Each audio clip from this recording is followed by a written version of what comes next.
তো আমাদের প্রথম প্রশ্ন যে কিভাবে বাংলা ওয়ার্ড ওপেন করতে হয়। স্টার্ট অল প্রোগ্রামস, চলে আসবো কোথায়, বাংলা ওয়ার্ড। ওকে। আর দ্বিতীয় প্রশ্ন হলো যে বাংলা ওয়ার্ডে কী কী কাজ করতে পারি। বাংলা এবং ইংলিশ টাইপ করতে পারি, তাই তো। পরের প্রশ্ন হলো যদি বলা হয় যে কিবোর্ডের মাধ্যমে বাংলা ওয়ার্ড ওপেন করো, তখন শুধুমাত্র স্টার্টকে চাপবো আর যা দরকার সেটা লিখে দেবো। আমাদের কি দরকার, বাংলা ওয়ার্ড টাইপ করো, BANGLA লিখলে চলে আসবে বাংলা। ওকে, এবার এন্টার করলে কি হয়, ওকে হলো। তো এটা হলো আমাদের বাংলা ওয়ার্ডের পেজ। এবার আমরা এখানে যা টাইপ করব সব কিন্তু বাংলা দেখা হবে, কারণ এখানে বাংলা ফন্ট সিলেক্ট করা আছে, এখানে বাংলা ফন্ট। ওকে, এবার আমরা বাংলা থেকে ইংলিশ কীভাবে লিখব, কিবোর্ডের মাধ্যমে F12 চাপতে হবে, ঠিক আছে। যখনই আমরা F12 চাপবো তখন এখানে ইংলিশ হবে, মানে এখানে ইংলিশ ফন্ট সিলেক্ট হলো, ঠিক আছে। তো এবার যা লিখবো সব কিন্তু ইংলিশ হবে। এবার আবার বাংলা লিখবো কীভাবে, আবার F12 চাপতে হবে, চাপলাম, কি হচ্ছে বাংলা। এটা হলো কিবোর্ডের মাধ্যমে হলো। এবার আমি যাচ্ছি যে মাউসের মাধ্যমে কীভাবে করব। এবার আমরা যা লিখছি সব বাংলা হচ্ছে, আমি চাই যে ইংলিশ লিখবো, তখন আমাদের দেখো এখানে কি লেখা আছে, এখানে আমার বাংলা নর্মাল, মানে এটা হলো বাংলা ফন্ট। ওকে, এটা সিলেক্ট থাকলে আমাদের যা লেখা হবে সব বাংলা। আমরা চাচ্ছি এবার ইংলিশ লিখবো, তো এইখানে আসবো, আসার পর মনে রাখতে হবে আমার বাংলা বাদ বাকি সব ইংলিশ ফন্ট, ঠিক আছে। তো এখান থেকে আমরা যে কোনো একটা করে দিতে পারি, করলাম। এবার যা লেখা দেখো ইংলিশ হচ্ছে। এবার ইংলিশ থেকে আবার বাংলা লিখবো কীভাবে, এখানেই আসবো আবার ফন্টে, আমাদের এটা বলা হয় ফন্ট, এই ফন্টে আসবো, এখানে আমরা সিলেক্ট করবো আবার কি আমার বাংলা নর্মাল। তো কোথায় আছে, উপরের দিকে না নিচের দিকে, দেখো তো আমাদের উপরের দিকে আছে মনে হয়, এই যে দেখো লেখা আছে আমার বাংলা নর্মাল। ওকে, এখানে ক্লিক করলে আমাদের বাংলা ফন্ট সিলেক্ট হলো। এবার যা লিখবো আবার বাংলা হবে। ওকে, এরপরে চলে আসবো আমরা কিভাবে যুক্ত করব। এ ফোন দিয়ে আগে সঠিক বানানটা লিখবো, তারপর কি লিখবো, এ ফোন দিলেই যুক্ত হবে কিবোর্ডের মাধ্যমে। ওকে, বোঝা গেল। তারপরে নেক্সট, আর এরপর চলে আসবো আমরা, এরপর আছে এক স্টেপ বাই স্টেপ, দেখো কি কি আছে, যে ফাইল মেনুতে কি আছে, ক্লিক করব, করার পরে সবার প্রথমে আছে নিউ মানে কি, নিউ মানে নতুন পেজ। ওকে, কিন্তু এই বাংলা ওয়ার্ডে কিন্তু Ctrl+N কিন্তু কাজ হবে না, কারণ কি Ctrl+N কি হয়, ইও হয়, ঠিক আছে, সেই জন্য কিবোর্ডে কাজ হবে না। তো আমাদের মাউসের মাধ্যমে করতে হবে new page, file menu, new. Okay, আর এর থেকে সবথেকে গুরুত্বপূর্ণ হলো যে বাংলা ওয়ার্ডে বাংলা লিখতে গেলে আগে মুখস্থ রাখতে হবে কি, যে কোন অক্ষরে কি হয়, অবশ্যই জানতে হবে। ওকে, এরপর চলে আসবো, এখানে কি আছে, ওপেন। এই ওপেন কি, না ওপেন মানে কোনো কিছু ওপেন করা, ঠিক আছে। তো ধরো তোমার বাংলা একটা পেজ আগে থেকে সেভ করা আছে, ওকে, সেই সেভ ফাইলটা এখানে আনতে চাও, তখন আমরা এই ওপেন করতে পারি এখান থেকে, ঠিক আছে, ওপেন, এখান থেকে যে ফাইলটা সেভ আছে সেখান থেকে নিতে পারি। ওকে, এরপর চলে আসবো আমরা নেক্সট, কি আছে, সেভ করার জন্য, ঠিক আছে। আর পেজ সেটআপ, এটা পেজ সেটআপ করার জন্য প্রিন্ট প্রিভিউ, মানে কেমন হচ্ছে প্রিন্ট করার আগে দেখে নিতে পারি। যেমন এটা লিখলাম, এখান থেকে প্রিন্ট করার আগে দেখে নিচ্ছি কেমন হবে, এখানে ফাইল মেনু, প্রিন্ট প্রিভিউ, আমরা যদি প্রিন্ট করি যেরকমভাবে বেরোবে, ঠিক আছে। নেক্সট, আর কিভাবে প্রিন্ট করব, কিবোর্ডের মাধ্যমে Ctrl+P চাপলে প্রিন্ট হয়, অথবা ফাইল মেনু, প্রিন্টে ক্লিক করলেই আমাদের প্রিন্ট হবে, যে মেশিন লাগানো থাকে প্রিন্টার, ঠিক আছে। এরপর চলে আসবো, এখানে আছে যে কিভাবে ফন্ট সাইজ চেঞ্জ করব, এখানে আছে 20, তো সিলেক্ট করলাম, তো আমরা একটু ছোট বা বড় করবো কিভাবে, আগে সবসময় সিলেক্ট করলাম, আর এই ফন্ট সাইজে চলে আসবো। এখানে আসার পরে আমাদের সংখ্যা বাড়ালে বড় হবে, কমালে ছোট হবে। ওকে, আর এরপর চলে আসবো, এখানে আছে বি, ওকে, একটু মোটা হবে। আই মানে কি, ইটালিক, একটু বাঁকা হবে।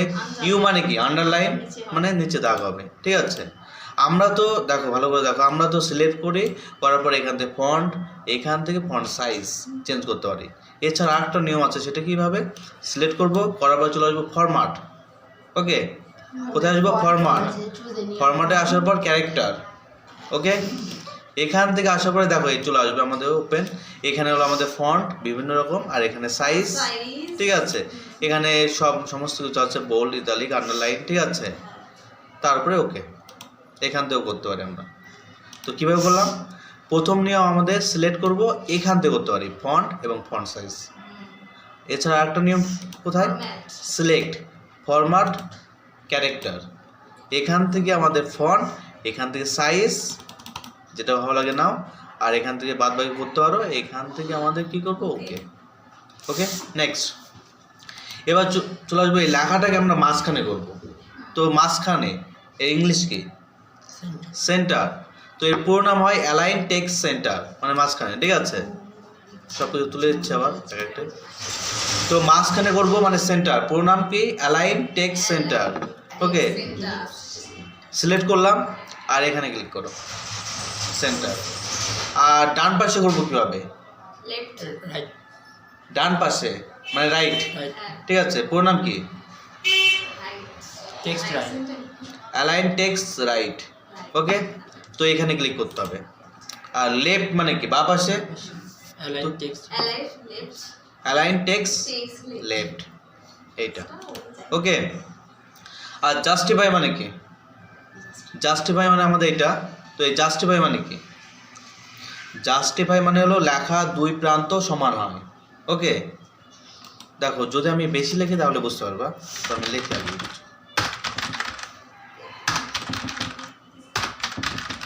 ওকে, তো এটা কন্ট্রোল এ অল সিলেক্ট করলাম, আর এখান থেকে আমরা জাস্টিফাই করবো, ঠিক আছে। তো এটা এখানে না হলে আমাদের এমএস যে কোনো অন্য জায়গায় দেখাচ্ছে, এমএস ওয়ার্ডে বা অন্য কোথাও দেখাচ্ছে, ঠিক আছে, যে জাস্টিফাই এর কাজকে।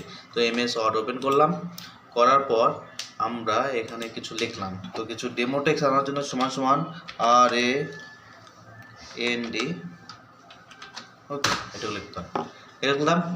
এবার দেখো কী করবো? জাস্টিফাই মানে দুই দিকে আমাদের লেখার দুই প্রান্ত সমান হবে, ঠিক আছে। তো কী করবো? সিলেক্ট করলাম আর এখান থেকে জাস্টিফাই হলো। ভালো করে দেখো, প্রথমে কিন্তু এরকম ছিল, লাইন কিন্তু আমাদের সমান নেই, কিন্তু এই পাশে ভালো করে দেখো কোনো আমাদের সমান নেই দুই প্রান্ত। যখনই আমরা জাস্টিফাই করব তখন দেখো কী হয়, দেখো বোঝা গেল? প্রান্ত সমান হলো, দুই প্রান্ত সমান। ওকে, এরপর চলে আসবো কীভাবে বুলেট করতে হয়। বুলেট মানে কি? চিহ্ন। তো এখান থেকে আমরা এখানে দেখো, এখানে ক্লিক করব, এই যে দেখো এই গোল গোল চিহ্ন মানে বুলেট। তো লিখবো ইন্টার, লিখবো ইন্টার, লিখবো ইন্টার, অটোমেটিক হবে, ঠিক আছে। অথবা নাম্বারও করা যায় পাশের থেকে। এখানে আসবো নাম্বারিং, এটা নাম্বারিং আমাদের, ঠিক আছে। লিখবো ইন্টার, লিখবো ইন্টার, অটোমেটিক নাম্বারিং হবে। অথবা আমি নিজেও দিতে পারি এখান থেকে। ওকে, তো কন্ট্রোল এ অল সিলেক্ট, ডিলিট করলাম। এবার ডিলিট করার পর তাও থেকেই গেল আমাদের। তো আমরা কী করবো? এখান থেকে আরেকটা ক্লিক করবো নাম্বারিং এর উপর। ওকে, আর যদি বাই চান্স আমাদের এই তোমার পেজটা ছোট থাকে বা বড় থাকে, কি ঠিক করবো কীভাবে? তো আমরা এখান থেকে করব, চলে আসবো জুম। এখান থেকে সবসময় আমাদের 100% থাকবে, ঠিক আছে। এখান থেকে এরকম থাকতে পারে, অথবা এখান থেকে এরকম থাকতে পারে, ঠিক আছে। তো সবসময় আমাদের রাখতে হবে 100%।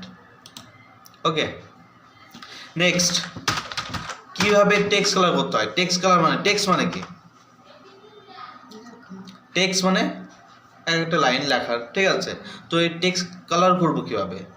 তো সবার প্রথমে সিলেক্ট করলাম, করার পরে কোথায় আসবো? ফরম্যাট, ঠিক আছে। করার পরে চলে আসবো, লেখা আছে টেক্সট কালার। এখান থেকে তোমার যেটা, এখানে প্রচুর রকমের আছে, তোমার যেটা পছন্দ সেটা নাও আর ওকে করো, হলো। এরপর চলে আসবো ব্যাকগ্রাউন্ড কালার বা হাইলাইট, মানে কি? লেখার পিছনে। তো কী করবো? সিলেক্ট, ফরম্যাট মেনু, চলে আসবো কোথায়? Background colour. এখানেও প্রচুর পরিমাণে আছে, তোমার যেটা পছন্দ সেটা নাও আর ওকে করো, হলো। এবার কালারটা তুলে দেওয়ার জন্য কি করব? আমাদের এই লালের পিছনে কি আছে? সাদা। তো আমাদের অবশ্যই ব্যাকগ্রাউন্ড সাদা নিতে হবে তুলে দেওয়ার জন্য।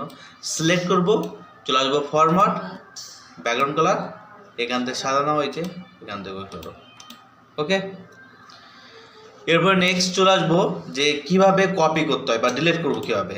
তো সিলেক্ট, ডিলেট, অথবা এডিট মেনু ডিলেট। মনে রাখতে হবে কাট, কপি, ডিলেট সব কিন্তু এডিট। নেক্সট, কিভাবে কপি করতে হয়। তো সবার প্রথমে জানতে হবে কপি মানে কি। কপি মানে হলো নকল বা ডুপ্লিকেট করা। তো কিভাবে করতে হয়, তো সবার প্রথমে কী করব, সিলেক্ট, তারপর রাইট ক্লিক, কপি বা এডিট মেনু কপি, অথবা কিবোর্ডের মাধ্যমে Ctrl+C কপি। কপি করার পর অবশ্যই জানতে হবে যে কি করলে পেস্ট করতে পারবো। তো যেখানে পেস্ট করবো আগে সেখানে আসবো, তারপর রাইট ক্লিক পেস্ট, অথবা এডিট মেনু পেস্ট, অথবা Ctrl+V মানে পেস্ট। তো সবার শেষে আসলাম, এবার রাইট ক্লিক করব আর পেস্ট করব, অথবা এডিট মেনু পেস্ট, অথবা Ctrl+V মানে পেস্ট। নেক্সট, এরপর শিখবো কীভাবে কাট করতে হয়। আর কাট মানে কি, কাট মানে হলো এক জায়গা থেকে অন্য জায়গায় নেওয়া। তো আমরা এর মাধ্যমে করতে পারি কাট। তো সবার প্রথমে সিলেক্ট করব, করার পর রাইট ক্লিক, কাট বা এডিট মেনু কাট, বা কিবোর্ডের মাধ্যমে Ctrl+X কাট করলাম। কাট করার পর অবশ্যই পেস্ট করতে হবে। পেস্ট যেখানে করবো আগে সেখানে আসবো, তারপরে রাইট ক্লিক পেস্ট, অথবা এডিট মেনু পেস্ট, অথবা Ctrl+V কিবোর্ডের মাধ্যমে পেস্ট। নেক্সট, এরপর চলে আসবো আমরা ডিলেট। কীভাবে ডিলেট করতে হয়, সিলেক্ট ডিলেট, বা চলে আসতে পারি যে আমরা কিবোর্ডে মাউসের মাধ্যমে চেপে ধরে টানলেই সিলেক্ট হয়, অথবা এডিট মেনু সিলেক্ট অল করলেই সিলেক্ট অল হবে। নেক্সট,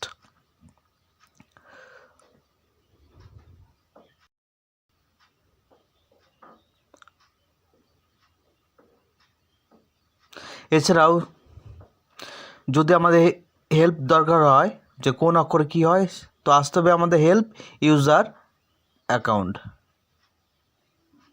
এখন এখান থেকে আমরা দেখতে পারবো যে কোন অক্ষরে কি হয়, পুরো এখান থেকে দেখা যায়। ওকে।